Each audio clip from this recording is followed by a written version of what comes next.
Okay, good evening. You're well outshot here. Well, You're well that's because- outshot.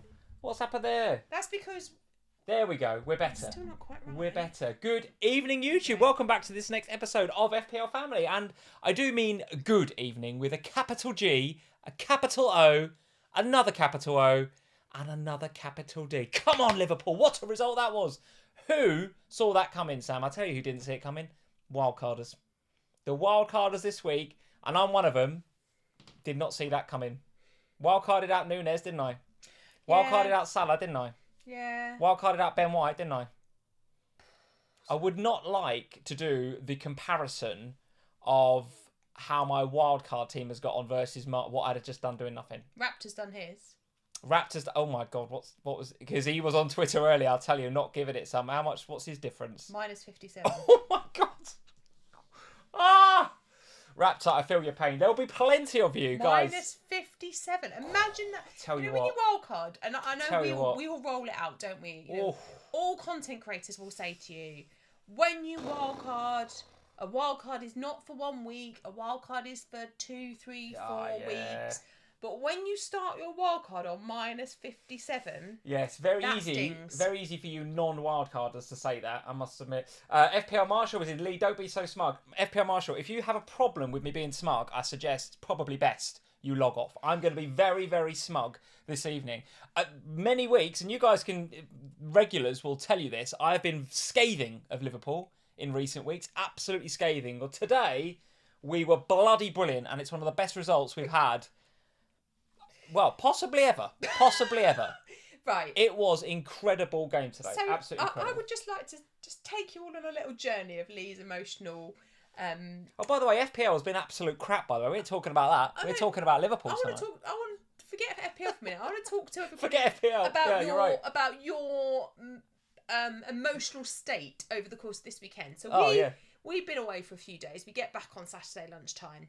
And my mum says to Lee when we're picking up the kids, Lee, I'm doing my soccer 6 picks for the weekend. Yeah. I've got Liverpool down for the win. Oh no, Debs.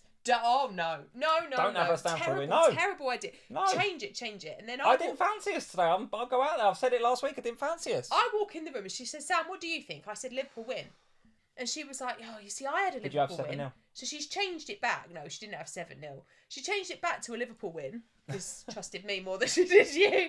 And then today, well, it's been a roller coaster in our house today because he was a bit, I'm going to say Mardy. A little bit Mardy going into the game. There was a lot of apprehension, I think is the right word. Yeah, I don't think I was upset, but I was certainly apprehensive, yeah. Oh, I didn't fancy us to win. There was a lot of, oh, come on Liverpool going on. Yeah. And then the game started and it was like somebody switched on a light in a dark room for Lee today. Because we were good. We were good. For a change, we were good. Suddenly, Liverpool were better. But what is it about you lot? Because it's so frustrating, isn't it? Because you know, we've had so many games this season where you've been so bad. Yeah. Yeah. Then we've had like 2 or 3 games, but they tended to be the bigger ones where you've gone. Yeah. Right. I can get up to play in this big derby game today, the Merseyside derby against Everton a few weeks ago. What have I been saying all season about this lot? What is going to happen against Bournemouth next What have week? I been saying about all season about this lot? Their careers have all peaked, right? They're all on the decline, right? Peaked. And Gakpo and Nunes and those that are coming back from injury, not those guys, right? But a lot of them, the Fabinos, the Van Dijks, they've all peaked and they're all coming back down. I've said this many, many times. This is not news, right? I've said this a lot. So, yeah, of course you can get yourself up for a Manchester United game. Of course you can get yourself up for a Merseyside derby like we did 2 weeks ago and won 2-0. But then you're right, it's what happens after that. Because after the Merseyside derby, 2-0, I'm thinking, right, Palace away, perfect, let's go and smash them. 0-0, crap. Absolute crap we were at that game. It was rubbish. See, this is the emotional. You see the highs and lows. So what happens now? Yes, you smash United 7-0. Liverpool Twitter's all over it again. We think we're back. We're back. You know, we're all talking about them in FPL again. Well, go to Bournemouth next week and bloody beat them. Don't mess about like we did against Palace. That's the key. Can these players get themselves up for a wet weekend in Bournemouth away? That's the key. We can all get up for today. Right, we can all get up for today. We can all get up for the Man United game. What is key next? I mean, listen, we are going to talk about Liverpool. Trust me. folks, we are going to talk about Liverpool a bit later on because... You know what we're not going to talk about, though, don't you? What? Spurs. Well, yeah, probably the less said about your performances, the better. But we are going to talk about them a little bit. We're going to talk about, folks, obviously our teams as well, how we got on in... So how my wildcard got on so far. I've still got 3 to play. I know you've still got Ivan Toney to play.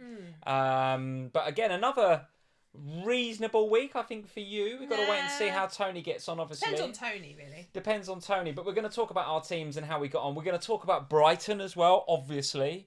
Because I'll tell you what, West Ham weren't good. Hammers fans, you were not good. I'd like to hear from you. They're another team, aren't they? Like, they last weekend. Yeah. Great. Yeah. Not good. Not good from the Hammers, but... Bournemouth were bloody excellent. I'm telling you, they were really good. And when you watch the match of the day highlights, how they limited themselves to 4 was quite incredible. Actually, they could have had more. Maybe should have had more. So if you bought in a Mitoma or you bought in McAllister or both, because many did bring in both, or March, and those of you that bought in March and played him over one of the other 2, that is going to sting this week. But listen, he could have had points as well. Solly March could have had points. But as I said, and I've said week after week, I just think Mitoma is just a player. He's just unbelievably good player. And again, just watching him at the weekend on Match of Day highlights, you're like, every time he gets the ball, you think something's going to happen. But we'll talk about Brighton a bit. Chelsea managed to get a win. So it wasn't double clean sheet for me. Double clean sheet for you, which is good. Listen, the strikers still do look like scoring. Played the wrong keeper, didn't I? Danny Ward with his 11 points. Danny Ward with the penalty save and a 3 bonus points on both of our benches. Savage. There is a lot of variance this week. There's a bit of FPL variance going on this week. And do you know what? I'm here for it because my team have won 7-0 and I do not care about FPL. We're going to talk a little bit about it, but I'm just here for the Liverpool. Shout out to Max, our little one. Absolutely smashing it this week. Of course he is. Smashed it. Because he didn't play the wildcard. He's had a couple of bad weeks, actually, and he's he went from 8k down to about 23k. Yeah. So a couple of bad weeks. From 8k down to 23k. Yeah. Oh, what a terrible season. Terrible. He's back up to 12k today because Salah's gone on a riot for him. He's got 59 so far this week. Oh and my he's God. got some to play. He's absolutely savage. Honestly, he is. So shout out to Max for being an absolute legend. Nice. Yeah, nice. Who else we got into that? Wilco, how are we doing? So gutted I benched happy. McAllister. Yeah, mate. You won't be... Wilco, listen, you won't be the only one, mate. You won't be the only one. Babani is in. Let's celebrate tonight's win, Lee. Yes, we should. We should. We've had too many FPL family live streams when I've been on here, grumpy as hell, even if I've done well in FPL because my team are so diabolical. Well, tonight, it's the opposite, folks. FPL's in the mud. Absolute mud. But Liverpool won 7-0, so I'm happy. Scott Schrager, the OG, is in. How are we doing, Scott? Nice to see you. FPL Harry's in and moderating. He says, Chelsea won! Exclamation mark. Chelsea won! And they did a goal, Harry. Honestly, they did a goal. And the best thing about this is that we left my parents just before the 3 o'clock kickoffs went off, and I went, I don't feel that confident about us against Wolves. And my dad went, just imagine you're us against Leeds. And then, so negative and then a few hours later he texted me and he was like, Sam, a miracle has happened. I was like, Dad, I know. You've won. He was like, yeah, but you lost. I was like, thanks, Dad. Yeah, Jerps is in. Jerps, FPL absolutely muddied. It is, mate. You're not the only one. It's muddied for me as well with a capital M. And I've played the wild card and I'm still red arrowed. It's absolutely ridiculous. The worst thing is that you were quite... What? Like your actual team that you wildcarded, like... On paper, that's great. Yeah, that's what I was... like, doesn't it always? Yeah, it does always. Doesn't it always? Gavin Doyle is here, and Gavin Doyle deserves a special shout-out because he says, boy, am I glad this weekend's matches didn't count as part of the February Manager of the Month competition. That, to me, suggests that Gavin has had a bad game week so far, but... had a brilliant February. Brilliant February. And that is probably an apt time to just give him a shout-out on the Manager of the Month February competition. Gavin Doyle, top of the shops, 359 points. Well played, sir. Well played. And Gavin is going to be getting a prize from Kicking the Balls, like the signed shirts that you can see behind us, and like the signed Spurs. You need to update this, really. We need to update this. It's got Christian Eriksen and Dele Alli on it. Have you not got a nice Harry Kane signed shirt that could go there? Yeah, but I've got a frame coming. You got a frame it, right? Okay, yes. You've got a nice. There's going to be a Harry Kane signed shirt up there soon. It says 2 Sam on it. It says 2 Sam on it, which you're very pleased about. So that's going to be up there in due course, guys. So look out for that. But yes, congratulations to Gavin and commiserations to Coco and to Emma coming in at 351 and 350 points, which in itself is both very, very good scores for February. But Gavin has pipped you to the post, guys. Pipped you to the post with 351 and 59 points. So congratulations to Gavin. And if anybody is not part of our Patreon community and wants to check us out over there, patreon.com/FPL Family. If you want a bit more Lee and Sam in your life, we've had quite a few newbies actually over the last couple of weeks. So welcome. If you're new to our Patreon community, if you want extra podcasts every week, to be part of the Manager of the Month competition that Gavin's just won for February, one-to-one Zooms with me and Sam if you want to talk about your team or Wildcard or chip strategy, any of that sort of stuff, then patreon.com/FPL Family. All the links are in the description below. That is where you will find all the more detail. All right, Sam, let's get into some of these games. Where do you want to start? Let's just start with Liverpool, because otherwise... No, we're going to build to that. No, because then you're just going to get more and more intolerable. Let's just get it done, and then it's done, and then we can all move on with our lives. And then the United fans have their Band-Aid ripped off, and then they can enjoy the rest of the live stream. So Brighton 4, West Ham 0. Yes, we're doing the Brighton game. You're an absolute nightmare. People are here for the Brighton chat because they're good. This is top FPL tips. Brighton are good. Great fixtures. Double blank double. What's your strategy for Brighton? You are currently on no Brighton, right? What's your strategy for bringing them in? Because you've got to be thinking about it now, right? Get one. That's my strategy. Get one. Okay. Very difficult to pick one. I think it's quite easy. Go on. Who are you going for? McAllister. I thought you'd say that. I think it's quite easy. I thought you'd say that. I think it's quite easy to pick two. I think McAllister and Estupinian are the ones I would go for. Not Mitoma? No. You're not watching him at the weekend? Yeah. Oh, what a player. But I think that I know that you have, in your current team, got two Brighton midfielders. Yes. But I also think that with the blank next week, with my views on Robertson changing quite dramatically today, and thinking about how I filled a team for game week 28 and who moves to the bench and who doesn't, I think choosing one Brighton midfielder makes a lot more sense. And I've always liked McAllister, but back before Brighton were cool, I liked McAllister. You did, yeah. I really like the way that he plays. He did seem to be playing in that more advanced role again. Putting him there. With, I think, Gross in with Caicedo, and he and Gross kind of shared. They had a good understanding actually, because if one of them went, the other would sit. But more often than not, it was McAllister, which I was kind of surprised about. I thought it might be Gross actually. That's the one that went forward a bit more. De Zerbi does seem to want to play McAllister in that forward role. He is dangerous in those positions, and he's no doubt. very dangerous in those doubt. positions. And he's on penalties, which obviously gives him the upside over Mitoma for me. And I think, look, if you can have both because you're still planning to free hit in 28, or because you're selling Haaland in 28, or because you're not bothered about keeping Rashford and you can fill your bench with Brighton, then I think having the two of them is an absolutely good and perfectly valid strategy. I just think for me, I'm just going to have the one of them because I'd rather go with more Brentford because they don't blank in 28. Yes. And therefore, when I'm choosing, McAllister is for me, he's the one that I'm the most attracted to. Okay, a couple of comments from me on this game just before I do that. Nigel the Crab, thank you, Cybernet, for the super chat. I think he did one earlier as well. I think that might have been your second one, Simon. Sorry, I missed your first one. Hello, Bonfields. Hello, Simon. I didn't take any hits. That's good. Hardly know myself. Yeah, because Simon loves a hit. Not a minus 40. My free transfer still cost me a minus 12. Eek. I took out Gakpo. Yeah, well, listen, you're not going to be alone. Plenty of people took Liverpool assets out this week. No one saw a 7-0 coming. Did I mention it's 7-0? No one saw that coming. The other thing that we Can someone else manage my team, he says. There you go. There's a second job for you if you want it. There you go. I'll help you, Si. I think the other thing to say about Brighton, of course, is that it don't seem great if you've gone Sanchez in goal now. What is that about?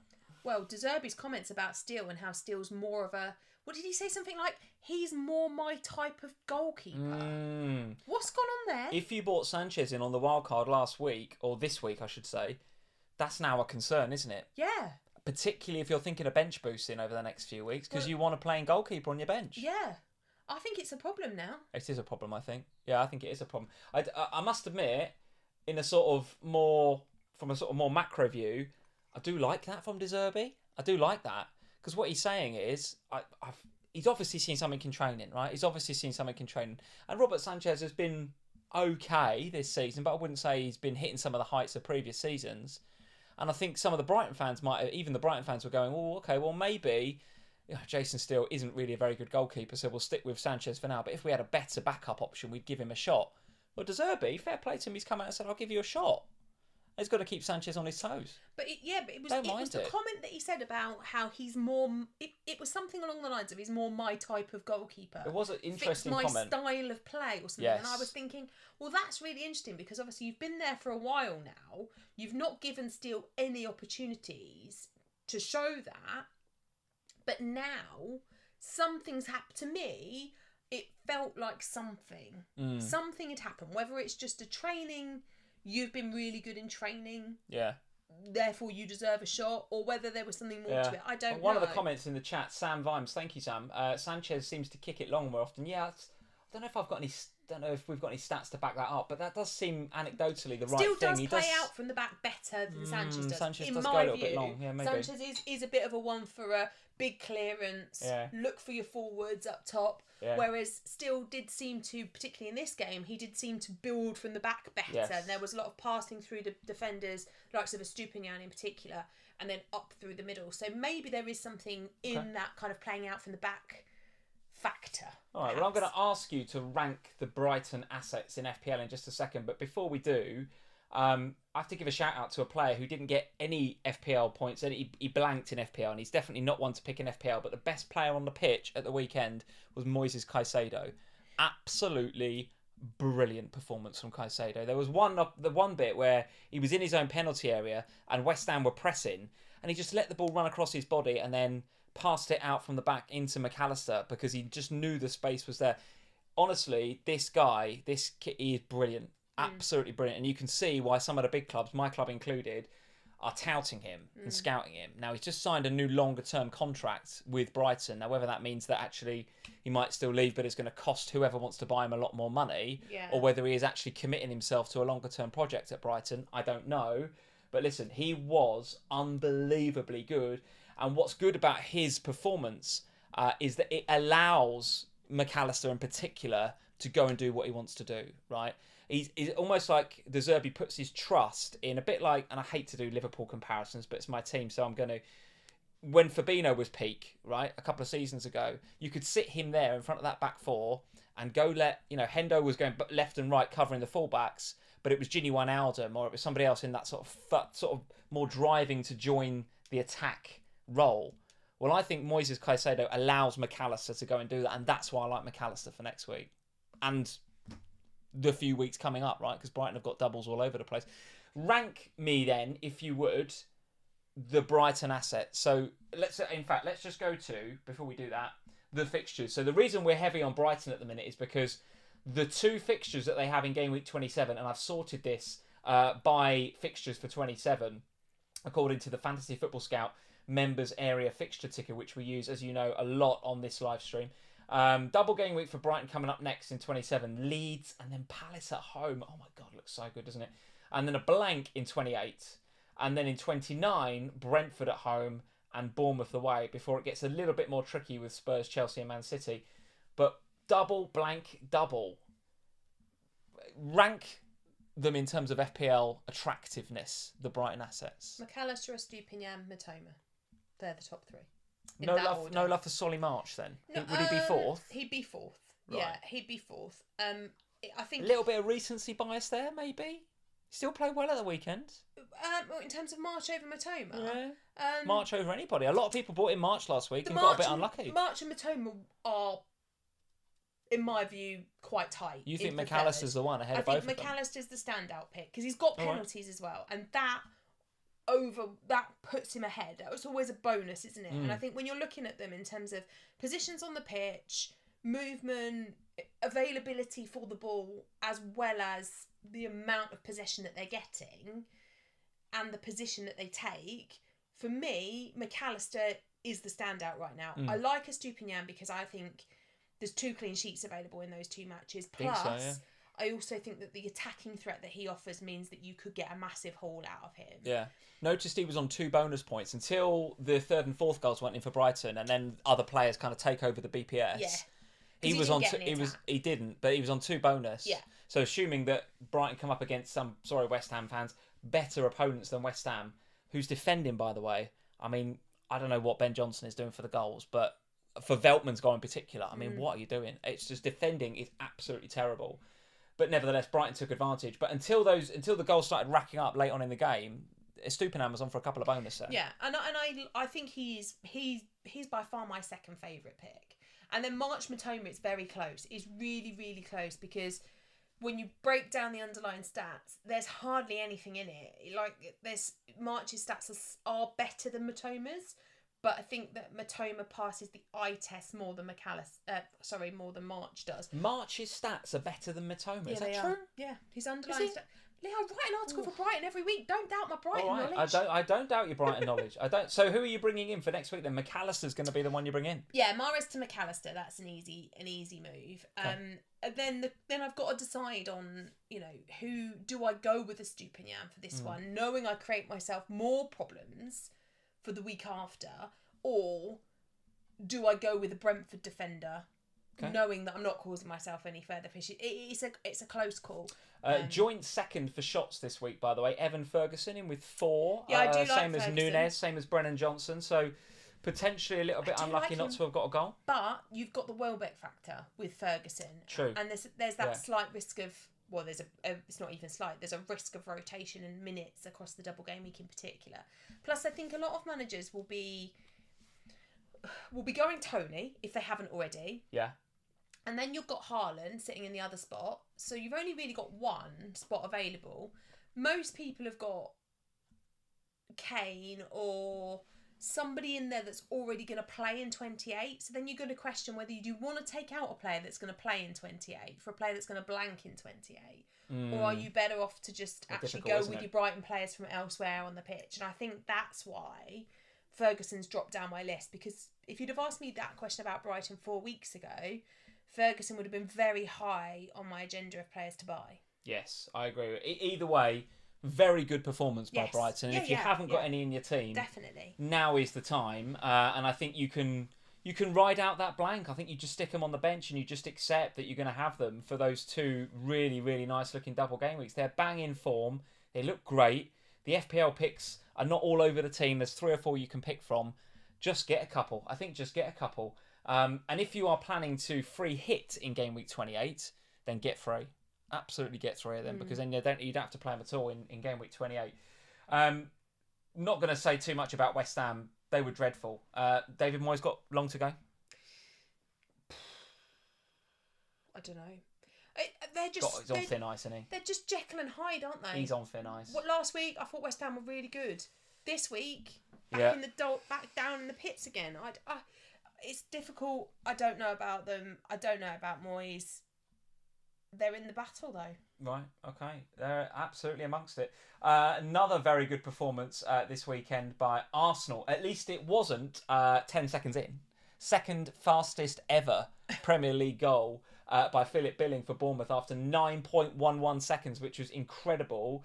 But then it was Reece Nelson about 10 seconds from the end that won it for Arsenal. I mean, what else do I or we need to say? I mean, you're not exactly on here spouting goodness about Arsenal every week, but I am, because I genuinely think they have got it this year. I think that's hard on me. I think I've done nothing but speak highly of Arsenal and how they've played this year. Well, okay. So what are we saying about this game? What's your analysis? I won't say anything then, because apparently I'm never positive about them.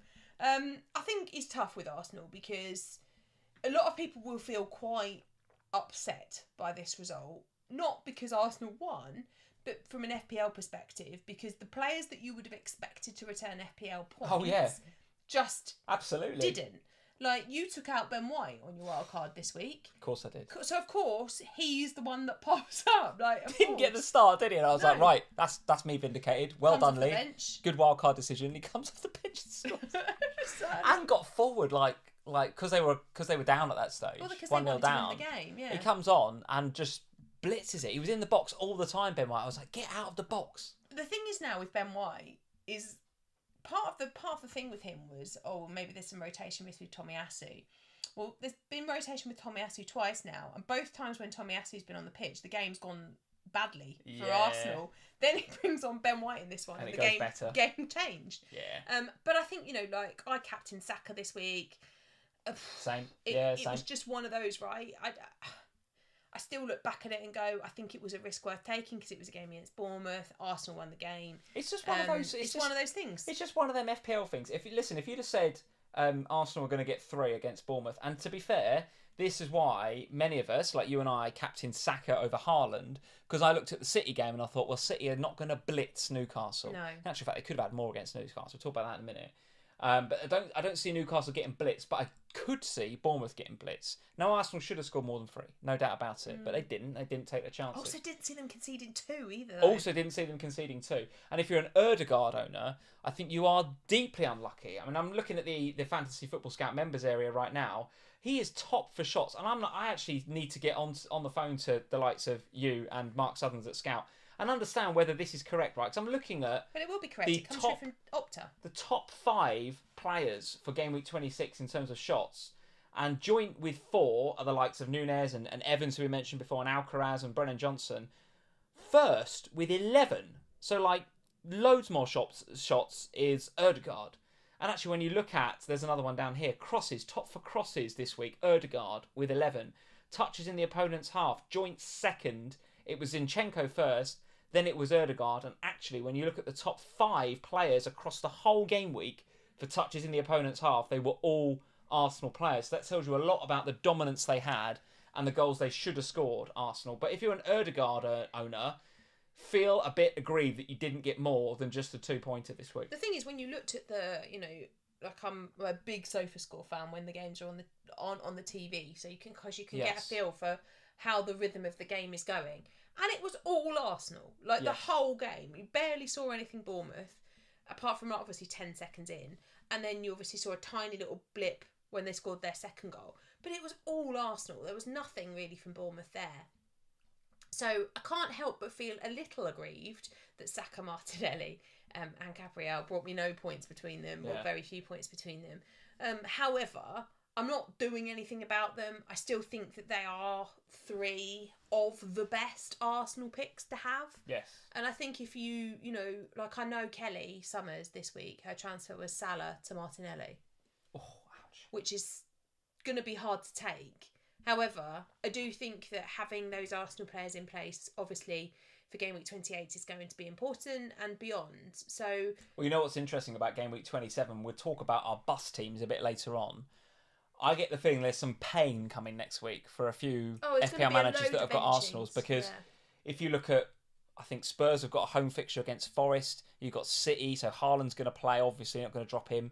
Rashford's got Southampton. Then you've got your double game weekers in Brighton and Brentford to come in. So if you've got Tony, you're obviously playing him. The Brighton mids, you're playing him. It's a horrible bench. Who are you going to bench? Bench boost if you've got Probably going to be benching Arsenal. You probably, could bench boost right? this week. If you've still got your bench you boost could. chip, Yeah, you could. and you've just wildcarded. Like for you, looking at your team, I think you probably are looking at it thinking, my team looks great.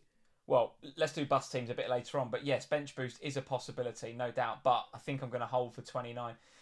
Not much else to say on this game other than, listen, it was a classic That's FPL game, right? There ain't going to be too many more games where Partey, White and Reece Nelson score and the assists come from Reece Nelson and Smith Rowe. It's just not going to happen, right? I think you hold on to your Arsenal assets and just know that you're buying into a very, very good team that have got grit, that have got determination. I mean, how many times, again, sorry, keep going back to Liverpool, but a couple of seasons ago when we lifted the trophy, we had loads of games like this. You're boring tonight. No, just hear me out. So we had loads of games like this where it was last-minute goals. We had the Alisson header.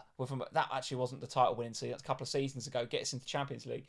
But we had like Divock Origi last minutes. We had, I remember Mane scoring against Villa kind of last minute, coming from 1-0 down to 2-1. We had so many games where we would score in the last sort of 5 to 6 minutes. And Arsenal were doing it. They've got character, these boys. They've got grit. They go to the end and they got a really, really good result at home to Bournemouth. A game that they absolutely should have won, no issue. But the fact was they did have an issue. They were 2-0 down, but they come back to win 3-2. They found a way to win and it was very, very good indeed. Let's talk about that City game then. City 2, Newcastle 0. A fairly professional performance from Manchester City. The key player from my perspective, and I know he got the goal, so it's maybe easy to say it, but Phil Foden I thought was magic. Absolutely magic in this game. How do you feel about him in FPL? Now, given that City's fixtures read like this: Crystal Palace away, blank, then Liverpool in what is a single game week for Manchester City, then Southampton, Leicester and Brighton. So given they've got single, blank, single, it's difficult to invest in and above Haaland, isn't it? Yes, particularly as they've got the Champions League match in the mix of all of that as well, because obviously it's not for you and City until... It's not this week coming, it's the week after for you lot, isn't it? Yes. Because it's us and Chelsea this week. But I think it's very difficult to keep anyone other than Haaland. Yes, you're thinking of selling Mahrez this week, for example, right? For a double game. Yeah, I mean, I was always planning to, even if he hadn't been mentioned for the last couple, he was always going to be my midfielder of sale this time around. I nearly did it for a -4 this week. Kind of pondered on it for a bit and thought, well, do I do a -4 amount now? Would you have done it for McAllister? I'd have done it for McAllister, Ooh, okay. but then Robbo wouldn't have come off my bench. So actually, I'm better off now because it would have been a -4. Okay. So in the end, I'm probably just about scratching. You know, what it is.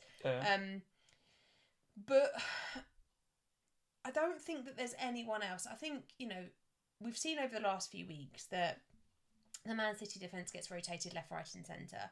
So it would be quite easy to sell one of them, particularly to go for a Stupinian or, depending on what happens tomorrow evening, of course, with Brentford, like sort of Henry or me or, one of those guys.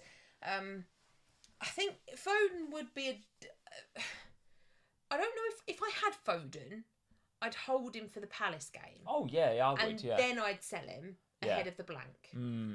He's going to be one of those that while we're all looking in this direction at double game weekers, he's going to pull out a bit of a performance against Palace. I just think he's back. I just think he's back, and whatever it was that Pep didn't like just before the World Cup. Are they away at Palace or are they home to Palace? It's away at Palace. It's at Palace, which is, on paper, not the easiest game in the world, but I just think City are clicking into gear at the minute. They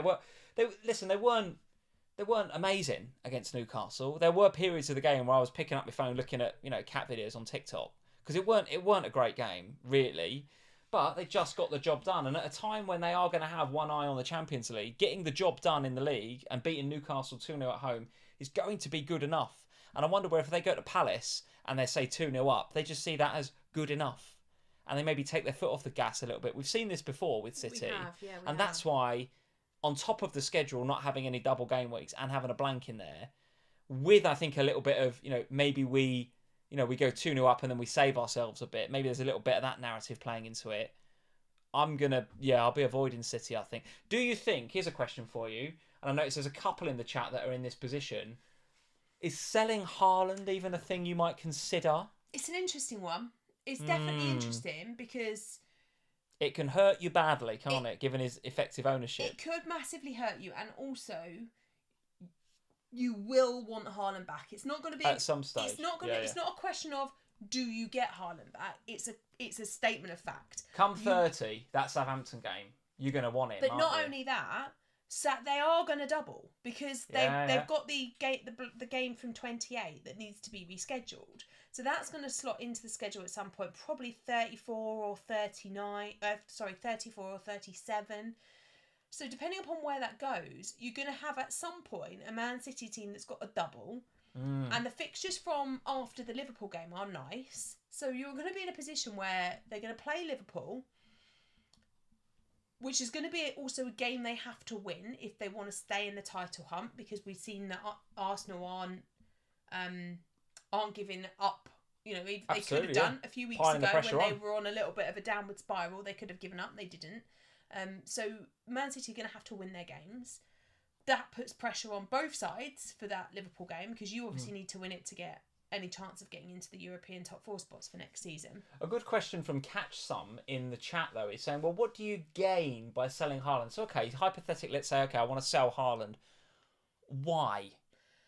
What do you want? You're not going to sell him for like Watkins, are you? I know we blanked this week for the first time in 6 weeks, but still, you're not going to be bringing in a... I mean, you could bring in a Tony, obviously, but there's got to be better ways to bring in Ivan Toney, surely. I don't know what you're gaining. That's a good question, that. I think the only thing you possibly gain is a physical number of players to play in game week 28. Yeah. And for me, there isn't selling Haaland isn't even a thing, because I'm gonna want him back. I've got too much value tied up in him. I can't afford to bring him back if I sell him, and there's absolutely no way I'm going through the final run of the season without him. Yeah. So, and as you say, there isn't anybody that I would think is worth selling him for. Okay. Maybe if he was a midfielder, it might be a different conversation. Sure. But I don't think it's worth selling Haaland, no. Okay. And from a Newcastle perspective then, we sat here a couple of weeks ago and I think you said quite rightly, well, listen, if they lose a couple of games and they lose the final, then it's got to go away to City. That's difficult. They might lose that. We could be sitting here in a few weeks talking about Newcastle being in a rut. Are we sitting here talking about Newcastle being in a rut? Yeah. Because sadly... Or have they just had some very difficult games against some difficult opponents? There's both of those factors, right? They're in a rut caused by difficult games versus difficult opposition. Yeah. And next week, they've got Wolves, which is a game that they should win. However, they are not defensively solid at the moment. And most of us, if we're invested in Newcastle, are invested at the back. Yes. I went double on my wildcard, you know. Double what? I went Trippier and Botman. Because I just think for game week 28, it's Forest away. It's Wolves at home, Forest away, and then it's United. Wait, then it's West Ham and Brighton and Brentford. I think there's clean sheets in that. Double Newcastle defence. Double Newcastle defence. Yeah. Did you? Yeah, yeah. When I look at 28, there's not many better fixtures. I mean, Arsenal at home to Palace. Yeah, get a defender. Chelsea at home to Everton. Yeah, maybe, but a lot have got Kepa, right? Newcastle away at Forest. That looks clean sheetable. No, it doesn't. Have you seen Brennan Johnson's brace today? Well, potentially. Yeah, potentially. I think, honestly, I'm concerned for Newcastle at the minute. Okay. I'm more concerned for other teams, namely my own. But I'm also concerned for Newcastle because I think that they've hit this patch, and now at some point they will win a game again, and I think they will quickly. You're probably right. They will quickly bounce back. I don't think that they're going to sort of yo-yo backwards and forwards. I think once they win a game, they'll get out their slump, and then they'll be fine again. The question I have, though, is are they worth investing in? And if I was to wildcard this week, if I was to wildcard in 20 ahead of 29, how many Newcastle players would I actually have? Because I'm not even convinced I'd keep Trippier. You sure? Cool, blimey, okay. Well, he hasn't had an attacking return for some time, has he? No. So. And they're not keeping clean sheets. Well, listen, watch this space on Newcastle.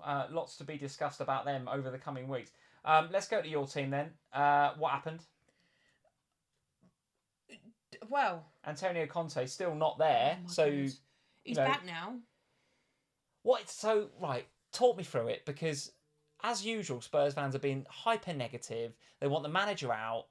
Everyone's crap except for Harry Kane. It's the usual Spurs story. What's going on? Come on, what's going on? Everyone's crap apart from Harry Kane. That's basically what's saying. No, we haven't said that. Eric Dyer. I think. Oh, bloody love Eric Dyer. Didn't get the start, did he? That's half the problem. That's the problem. So why we were all annoyed is because we played I won't call it a second string. We played a weakened team in the FA Cup. Which annoyed everyone because it's like this is our one opportunity to win. Was it a weakened team or did he just rest Harry Kane? He played a weakened side in the FA Cup. Okay. And then we lose the game. So it's like, okay, well, you've rested players now. Can we put out a full strength team in the league, please, and make sure we get the Champions League that way? Oh no, we're going to surround benching Eric Dyer, playing Porro. Now, all right, playing Porro was a bit of a necessity because Royale had picked up a knock, couldn't start the game. Porro. Did all right, Porro. Stop it. Kept a clean sheet while he was on the pitch. Stop it.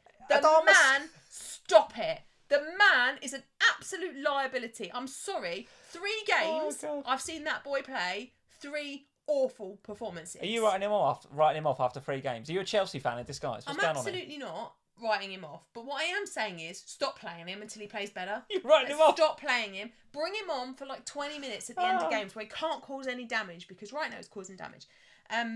What do I think happened? Well, look, Jose Sarr was man of the match. He was very good. So, yes, 3 bonus points in FPL. 3 bonus points. He made saves.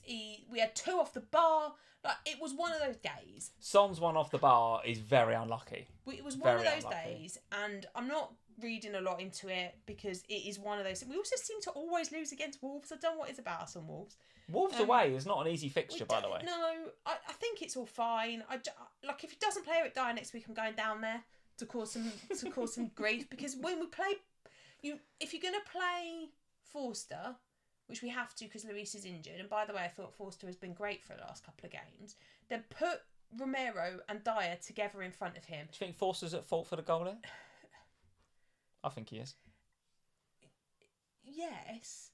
But if you put some centre-backs in front of him that know what they're doing, they clear it. I think a good goalkeeper pushes that ball away. He's not a first-choice goalkeeper, so He's still a Premier League goalkeeper. Oh, yeah, but barely. Come on, we're telling the under-9, Max's under-9 goalkeeper, push it to the side. You don't save it and push it back into the danger area. No, I agree. He was at fault. All I'm saying is, play Eric Dyer. Our problem's solved if you play Eric Dyer. All right, well, let's talk about your schedule. You do, having gone out of the FA Cup, now have a game against Southampton, but it's Forest next, which those of us that were on a wild card last week that didn't have Harry Kane, he was absolutely part of those plans because of that fixture largely, and the fact that he got a nice game away at Southampton in 28. Then it's Everton, and then a couple of nice home games. Well, Brighton will be difficult, but then Bournemouth at home. So Brighton always beat us at home, by the way. I don't think for the next 1, 2, 3, 4, 5 weeks, you're not messing around with your Spurs assets, are you? Obviously, you're holding Harry Kane. Are you buying any additional Spurs for this run? If Emerson Royale was actually properly fit, I think you genuinely could. Not at a time when you're having a Brighton defender, a Brentford defender, and Trippier and one other, are you? Again, it goes back to your strategy, doesn't it? If you've got a strategy where you've got already 4 blanking players and you need someone who can play and Royale is fit, then I think he's a decent option. Right. However, I think it could be one of those where we look at the double game weekers, we get all double game week excited and we overlook the single game weekers, and we've seen that time and time again this season. The problem is, I don't know if he's fully fit. Yeah. All right, let's park that one there then. But fair play to Wolves. They got the win in the end. Let's talk about this then. Go on, because we haven't discussed it enough. Go on. I think I've given my view largely. What was your view of Liverpool 7? 7, count them, Sam. 7. Manchester United 0. What was your view on the game? I hate Darwin Núñez. Why? I've been so loyal to that man. So loyal. So kind. Good when rate everyone today. else was selling him, slagging him off. Yeah. I never did that. Yeah. I held him all that time. Now, what does he do? This. Yeah. I hate him. Yeah. Robbo, though, man's a legend. But I was planning to sell Well, Robbo. very lucky, I would suggest, you getting Robbo off the bench. You didn't have any faith in him. You played Mahrez. Mahrez doesn't get even a minute's kick of the ball, and Robbo comes off your bench. Lucky again. That's now what? 2 or 3 times in the last few weeks we've mentioned this. What? After the World Cup, I've been singing your praise. You've been doing very, very well. But last couple, it's been very lucky. What are you talking about? This is very lucky. You didn't believe in Robbo. You did not believe that Liverpool could win 7-0 today. You benched him. Benched him. Says the man who sold Salah and Darwin this week. Many of us were believing in Liverpool today. I kept him in my team. You've sold him. You sold them both on your wildcard. How many points do you sell? I don't know. Like 26 for Salah? More than my wildcard team has got right 20, now. You probably sold about 45 points from them two. Anyway, enough of that rubbish. So you can stop going on at me. Go on then. What about bringing Salah back into... Is he back now then? I mean, this is what, 5 clean sheets in a row for Liverpool. No. I mean, a Liverpool back. Should we be diving in on It depends FPL? what happens next week, doesn't it? Because we know what Liverpool are like. You get a really, really high win and everyone goes, oh yeah, Liverpool, like we did against Everton, and then we go crashing back down to earth again. So the fixtures are Bournemouth, then it's the blank, of course, then it's City and Chelsea, and in what looks like a very difficult looking double game week. Then it's the Arsenal game. Goodness me, I didn't realise our fixtures were quite that bad. Then Leeds and Forest coming up in 31-32. So from 31 it looks very investable, but even that double game week there looks difficult, doesn't it? The one thing I would say though is those are the sort of games that you might do well in, because that's what's happening with you this season. Yeah, we seem to be getting up for the big games, don't we? Would it actually surprise you if you lost to Bournemouth next week and then went win Yeah, after City. the blank? Like honestly, nothing would shock me with that. I don't genuinely think you're going to lose to Bournemouth. I'm being a little bit facetious, but Liverpool can get themselves up. They've proved that against Everton. They've proved that against Manchester United today. They can get themselves up for big, important games where there's the fans are with them, the team go together. There's a real sense of togetherness, which is when Liverpool were brilliant a few years ago.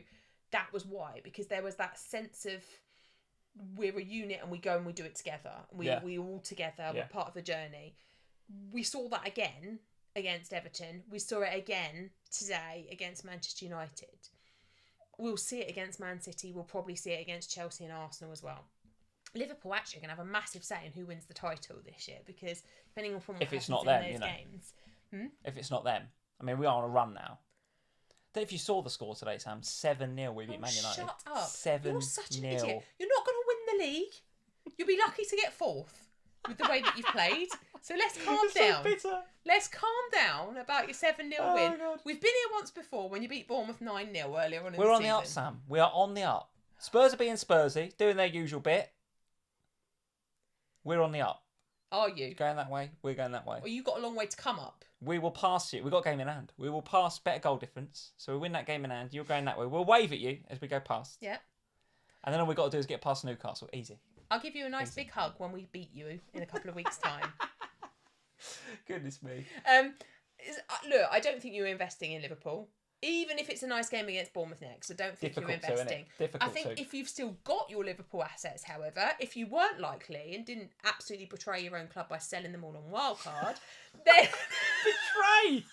betray. Oh my God. Then you hold what you have with Liverpool, but you don't invest, and it's a shame, because it's probably again one of those ones where we could sit here in a week's time and go, God, I wish we'd invested in Liverpool. Yeah. But I don't think you can, knowing that they blank the week after, unless your plan is to free hit in 28 and then go for it. Go for it. Even with that difficult looking double game week, City and Chelsea away. Because it's still a double game week, and we've seen this season that Liverpool against those bigger clubs turn up. Yeah. So for me, that the fixtures for Liverpool, sometimes the fixtures put you off in a double game week, but not with Liverpool. Actually, I think I would favour more investing in Liverpool for those two than I would if they maybe had like West Ham and Southampton in the double, if you know what I mean. Because those are the sort of games where I would kind of expect Liverpool to go, oh, well, we should win these. Whereas those big games, they're kind of like, right, I'm up for it. Seem to be turning up for the big games, don't we? Anyway, a brilliant performance. I honestly don't know where it came from. Honestly, just being serious for a minute. I did not expect us to... Well, I think I said to you before the game, you offered me a draw, I think I take it. You know, the way United are playing, I don't take anything away from United. They've been playing brilliant, absolutely brilliant. Just wasn't their day today. And actually became a little bit sort of unprofessional a bit towards the end. You had Bruno being asked to being taken off, and you had Luke Shaw and Nunez had that little spat towards the end. And in the end, it was, and I think even Ten Hag come out and said it was... They lost their heads though, didn't They they? did, and the guy that was asking the question said, was that embarrassing? And he said it was unprofessional, is what Ten Hag said. So you know that he's going to get a reaction from them, right? They're going to go again, Man United. They're too good not to. 100%. But for today, it was a bad day at the office, no doubt about it. Rithwik, thank you for the super chat. Haley and Sam, great game week. Salah halved my rank to 22k. Very nice, Rithwik. Very nice. He's got 3 doublers for next game week, including Mitoma, who he plans to captain. Is it worth getting another doubler for a hit? Well, it depends on what happens with your team for the week after. True. If the other doubler is from Brentford, probably okay. Therefore, you've got a player to play the week after, then fine. If your other player is from Brighton and therefore it causes you -4 to get them back out again the week after, and then another hit to bring them back in again the week after, then unlikely to be worth it. Or if your chip strategy is free hit 28. But then, if your chip strategy is to free hit in 28, which I still haven't ruled out, by the way. Me neither. Then you can absolutely go for an extra Brighton player now. I'm just going to look for Miena. Miena. He's in the chat saying, I've missed the super chat. I did, Miena. Sorry. Thank you for the super chat, Miena. 2 Arsenal, 2 Brighton, Rashford and Salah. Who to drop? Oof. What, to bench or to sell? I mean, that's difficult, isn't it? 2 Arsenal. 2 Arsenal, 2 Brighton, Rashford and Salah. Salah's got Bournemouth. Rashford's got Southampton. You're not dropping your Brighton players. It's going to be your Arsenal players, isn't it? We'll talk more about that later on when we talk about our bus teams for next week, because I in particular have that exact dilemma, Miena. So stay tuned for the answer to that question. But Arsenal players looks like the ones that are probably gonna have the bench next week to start with in my bus team. Anyway, anything else we want to discuss, Sam?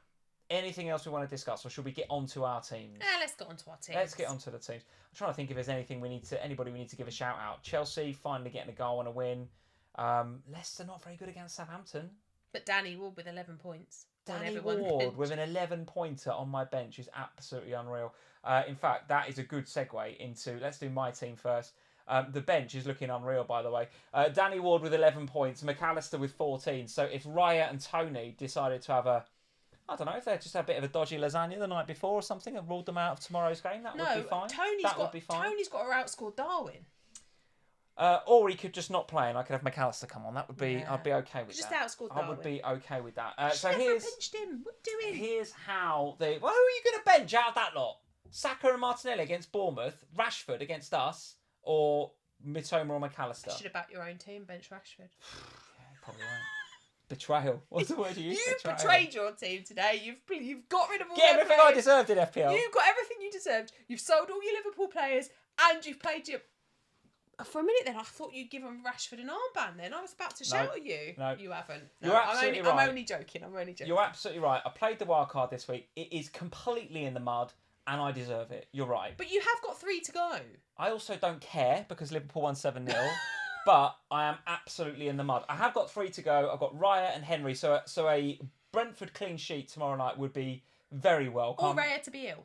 Or Raya to be ill, so that super penalty saving Danny Ward comes in with his 11-pointer, which I was never going to play Ward this week, right? It was never happening, so I can't. That's the thing, right? The worst thing is I did think about playing Danny Ward this week because Southampton are that bad. They're that bad that I genuinely thought about playing him, and then I thought, have you remembered how badly Kepa punishes when you bench him? Yeah. You better not. So I played Kepa, but. I never considered playing Ward. I did, so I obviously had a conversation with myself about McAllister and whether he could take any of those forward 7 spots, but never did I think I was going to play Ward over Raya. I suppose you should have benched Kane. Well, yes, quite, or Martinelli or Rashford or any of them, to be frank. So the wild card hasn't paid off, right? Yet. 34. It hasn't paid off yet. I've got 3 to play, so I could still salvage something from the wreckage, but as it stands, I'm down from 150 odd K to 204. It's absolutely shocking.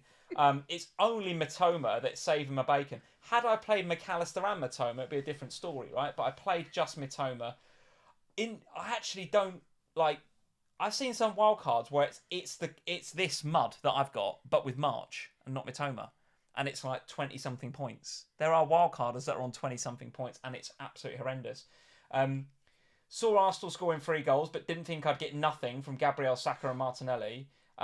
Didn't back Liverpool to go 7-0, so thought Rashford would get something. Has anyone been counting how many times he's mentioned that score? He's 7-0. Have I mentioned that? We could have had some sort of bingo tonight. We could have had a guess at the beginning. How many times will he mention the score? It's unreal. I cannot wait to get off of this live stream and watch the highlights. I'm going to watch it again. No, we're not. We've got Love Island on. You can screw Love Island. I'm watching Match of the Day. Forget that. You'll be upstairs. Forget that. I don't want to watch any more football this weekend. It's been diabolical. Anyway, the team, it's in the mud. It's rubbish. But we measure the success of the wild card over the next few weeks, right? So if my Brighton and Brentford assets do well over the next few weeks, I will be happy to keep them. Should I have kept the wild card this week and played it next week? Yes, of course. But didn't know that Salah and Nunez were going to go off in the way they were going to go off. Didn't fancy Ben White to even get the start, which I was correct with. Never mind come on and get a goal, right? Yeah. So there was a load of things that I just didn't expect to happen. Ben White. It did actually help me to solve a few issues. Like Nketiah was an issue for me. Bueno was an issue. Sorted out those 2 issues. But nevertheless, yeah, it's rubbish. But then most wildcarders this week have done badly because they've taken out Liverpool assets and they've replaced them with people like Solly March. So yeah, 204k, absolute crap. Do you want to do my bus team now or do your team first? Let's do my team. Do your team first. Okay.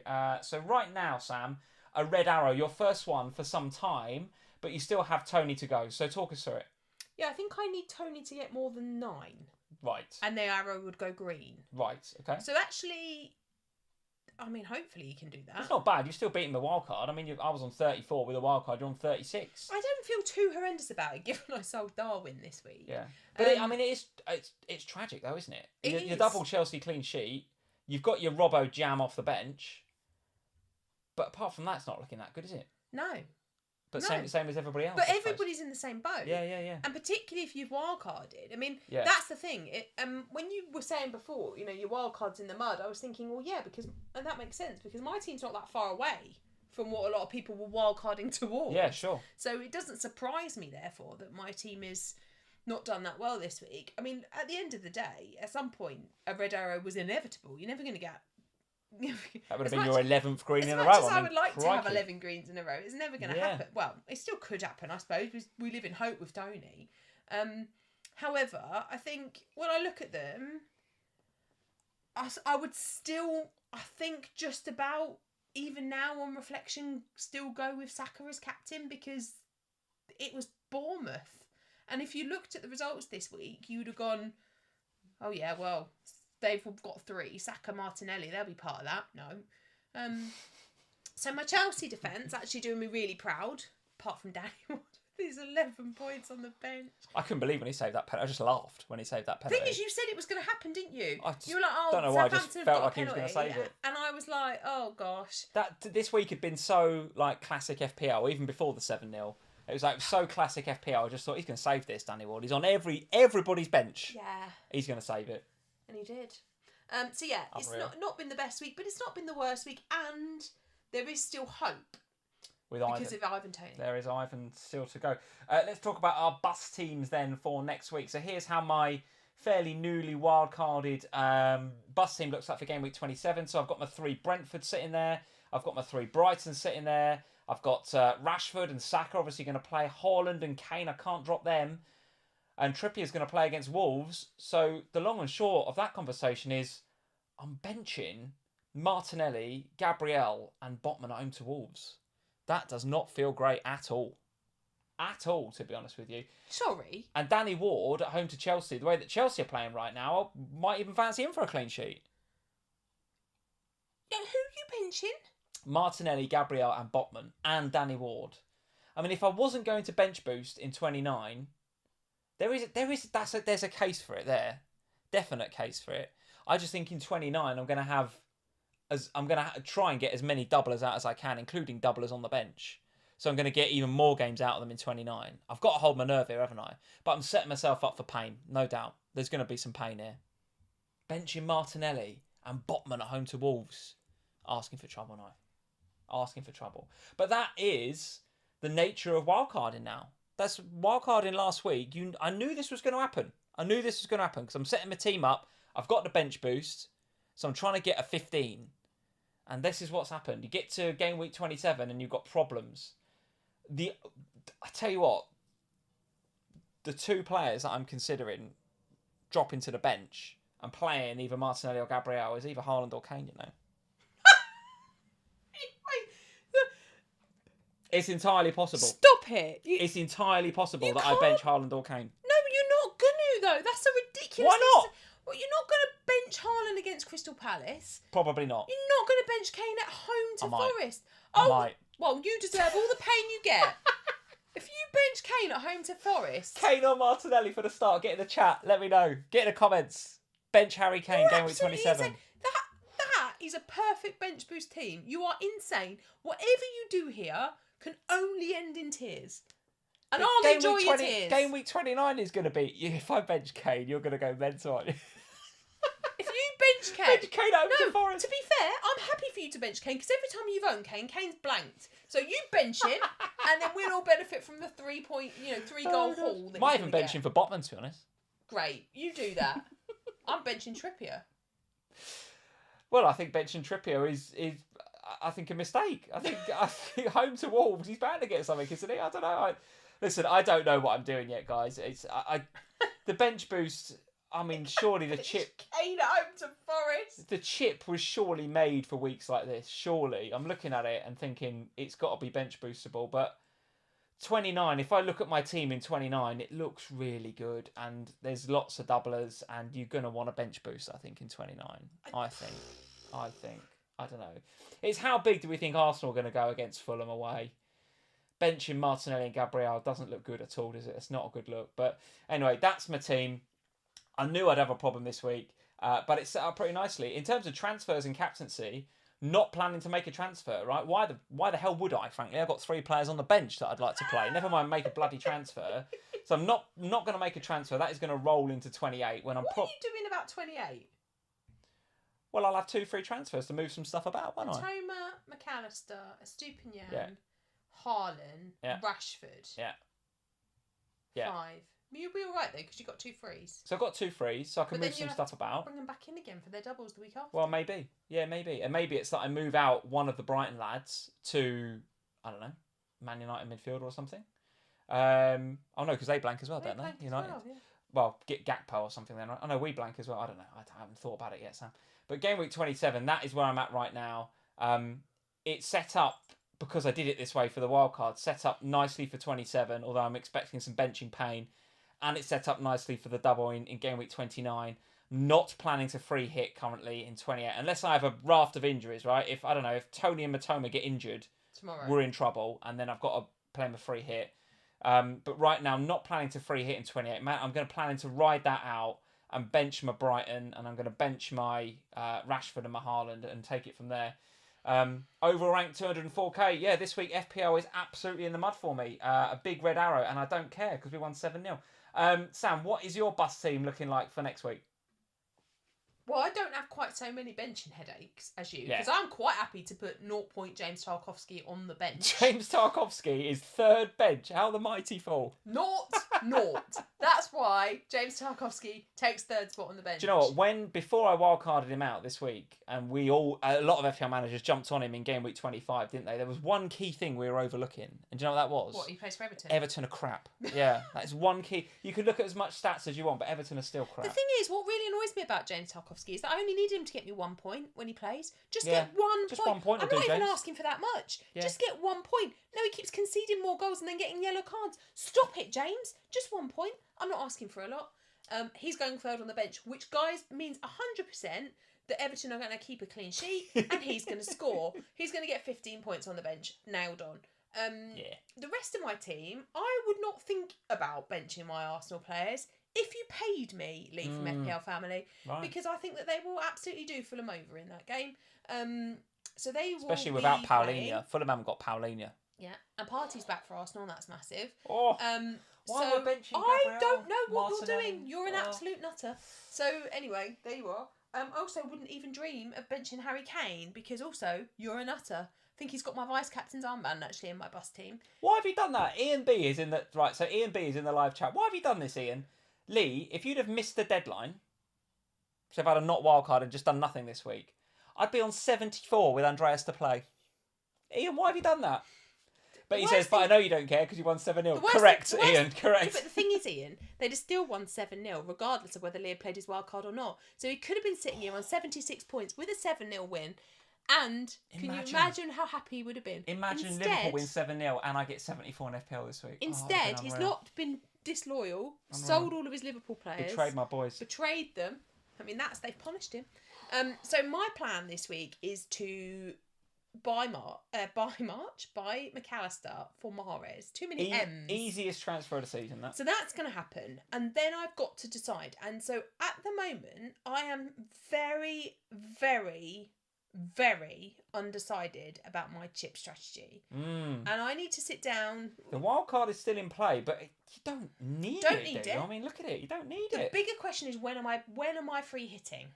Because I think the decision I make about when I free hit will have quite a big impact on what I do this week. Because there's still a part of me that goes just free hit in 28, and if I do that, that means taking a -4 to invest in an extra Brighton player, possibly even a -8. I'm not opposed to that this week. To get in, to go extra on Brighton would work.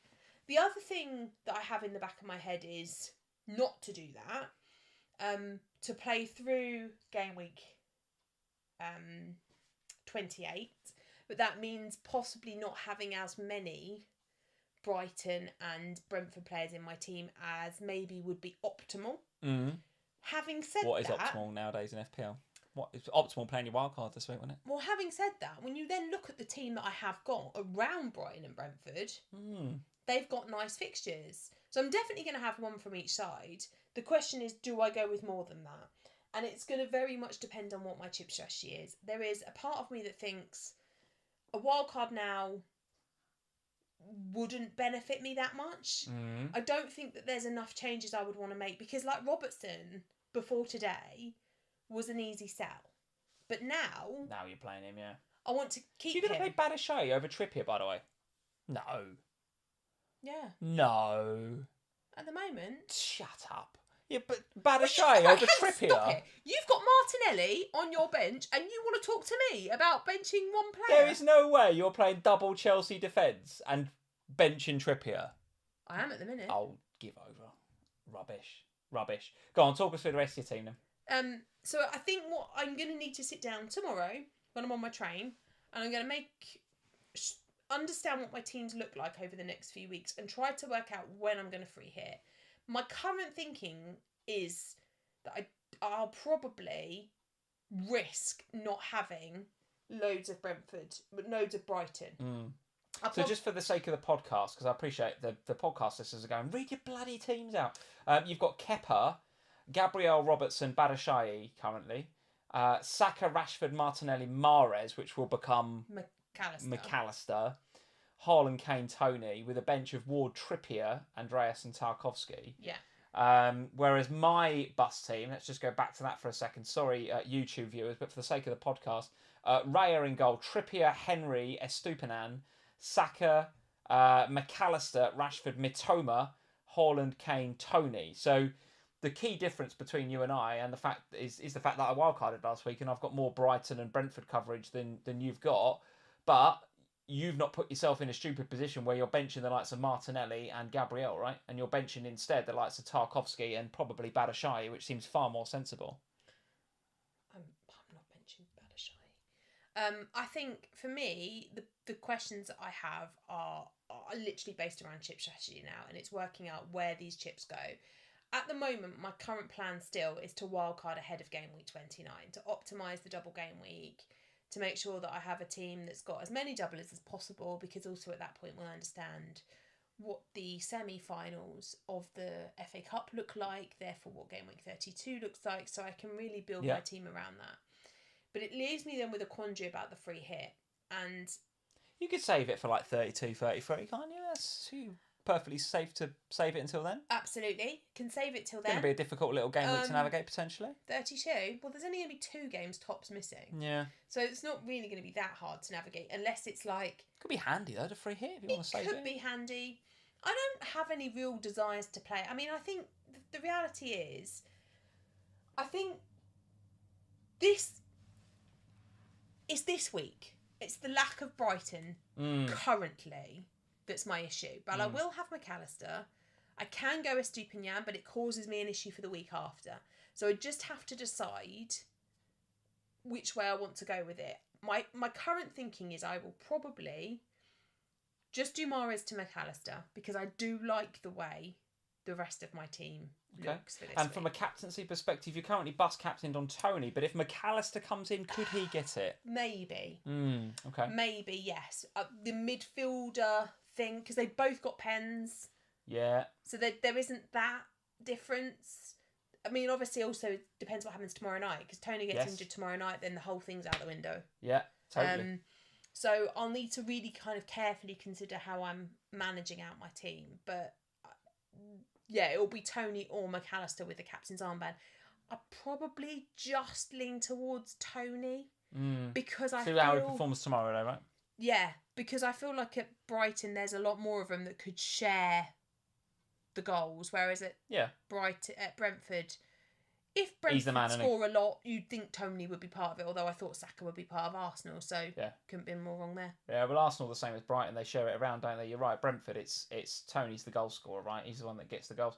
That's it. So the team is currently at 86k, depending on what Tony does tomorrow night for your team. So yeah, red arrows all round in FPL Family's household for. Well, no, Max didn't get. He got a nice green. Oh, of course he did. Yeah, because he kept Mo, presumably, did he? But he's had a couple of. He's had a couple of reds. Now he's back on the greens. Unreal. Didn't wildcard either.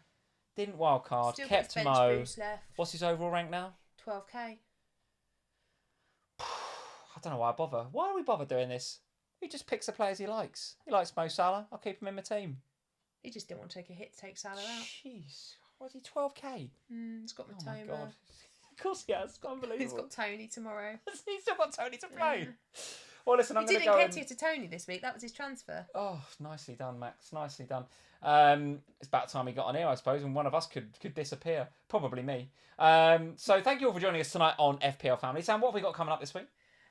Busy week, as always. Obviously, we'll be back. Well, I'll be back with the pod on Wednesday this week. We'll be looking ahead to 29. No, we won't. We'll be looking 29? ahead to 27. Where's 29? I don't know. I've no idea. I've lost the plot. We'll be looking ahead to 27 in the double. And also with a little look at 28 as well, because I don't think you can really plan for 27 unless you look at 28. Correct. And then we will both be on Sky on Saturday morning. Maybe we should take Max with us. Just stick him in the middle. Yeah. In fact, the chat is saying, which Brighton midfielder does Max want? Not interested in our opinion. Max has got Matoma already. I'll let you know if he wants to double up on the midfield. He might do. I'll let you know. He doesn't have a free hit left yet, though, because he's used that. So I doubt if he'll want... I'll advise him that he doesn't want to go for too many Brighton because he'll have a problem the week after. Yeah, true enough. And he'll also have to sell Salah the week after, so he might want to keep a transfer. All right. And there'll be an Ohana as usual. It'll be back in its normal slot on Friday this week, guys. Yes. We sent out our Ohana a little bit early last week because we went off on our little couple of days away.